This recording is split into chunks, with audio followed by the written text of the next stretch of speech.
Hey guys, sorry we can't be together today, but these are the notes that we would have taken if we were in class together. So multiplication of real numbers, the product of two real numbers with same sign is the product of their absolute values. The product of two real numbers with different signs is the opposite of the product of their absolute values. So that means that if they have the same sign, your answer is going to be positive. If they have different signs, your answer is going to be negative. So just a real quick example, 2 times 5, that's 10. You just take the absolute value of both of those when you're multiplying them together, and then it's going to be positive. Negative 2 times 12 gives you negative 24. Because they're both different signs, it's going to be negative. Real quick, do these four for me, please, in your notes. You can pause the video, and then I'll show you guys the answers. Alright, so for this one, you should have had negative 42, positive 24, positive 45, and then positive 48. When dealing with bigger numbers, you saw it two different ways when learning growing up. So I just want to go over both ways. I don't care which method you pick, just make sure you're doing it correctly. So for this first one, we can do it the traditional way. For this, I'll take the 3, multiply it by the 7 to get 21. Oh my gosh, what are you doing? To get 21, I have to bring the 2 up there. 3 times 3 is 9, plus 2 gets me 11. Put a 0 down here. Now we go ahead and take the 2 and multiply it by both numbers. 2 times 7 is 14. Carry the 1. 2 times 3 is 6, plus 1 is 7. Go ahead and add those bad boys up. You get 851. That's the traditional way. The other way is the lattice method. This one takes a little while to set up, sorry.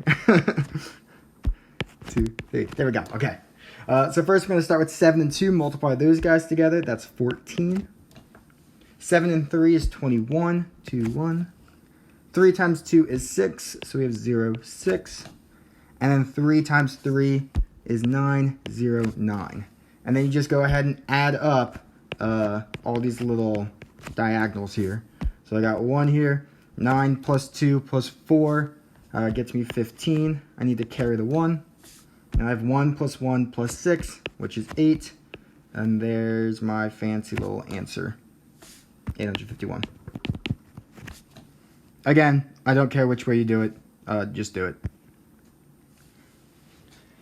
For decimals, we're multiplying it the same way we were just doing for the last two, except at the end, you have to make sure, remember to count how many decimal places you have. Let's do this one together.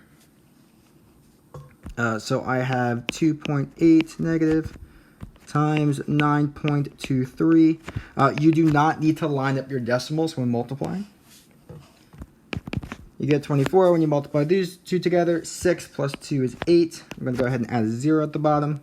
2 times 8 is 16. Carry the 1. 2 times 2 is 4. Plus 1 is 5. Now moving to the 9s, we have to add 2 zeros. 9 times 8 is 72. Carry the 7. 9 times 2 is 18. Plus 7 gets me 25. Going to go ahead and add those guys together. 4. Oh my gosh, math. All right, 8, 5, 2. Then I need to count how many decimal places I have. So I have one number in the decimal for this one, 2 numbers in the decimals for this one, which is, I have a total of 3. Put the point here, move it over once, twice, 3 times. 25.844 is my answer. Go ahead, pause the video, and do those two problems, please. Alright, so you should have 22.78. Yo, I totally forgot the negative on this one. And with this one, you should have got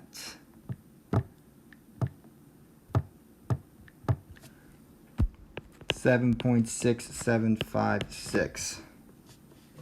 Let me know if you have questions on those guys. Fractions, all you have to do is multiply across. Multiply the numerators together, multiply the denominators together. You have 4 over 14. However, you do have to make sure you simplify your fractions. I can take a 2 from the top and the bottom, leaving me with 2/7. Or you can look at cross simplifying. If I look at the 2 and the 4 here, I know that they share a common factor of 2. So the 2 can turn into a 1, 4 can turn into a 2. Now I can just do 1 times 2 and 1 times 7 to get my product. Real quick, pause the video. Do those guys, please. Alright, so you should have gotten -6 and then 32 over 5 for this one. You could have just changed it into a mixed number. You would have gotten 6 2/5, but improper is pretty cool, so keep it there. Let's go down to these mixed numbers, bad boys. We do have to change them into improper fractions. So you have to do the whole multiply, add nonsense. 1 times 2 is 2, plus 1 is 3, 3 over 2. Same deal with these guys. You should have -18 over 7. Still multiplying. See if you can cross simplify. You can for this one. And now we can just go ahead and multiply across. 3 times 9 gets you -27.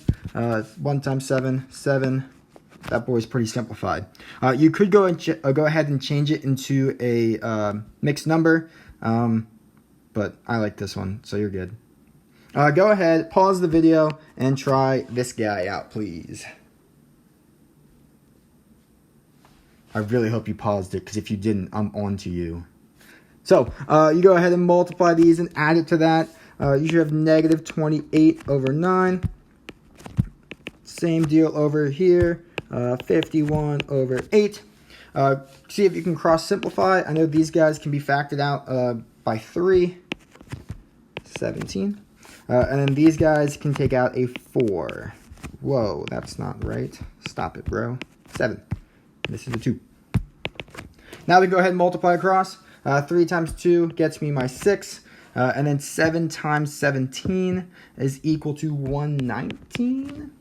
And the 7 was negative, so negative. Again, you could change this into an improper fraction, or just leave it as -119 over 6. Alright. Go back to Schoology. See what workbook pages you have to do. Bye.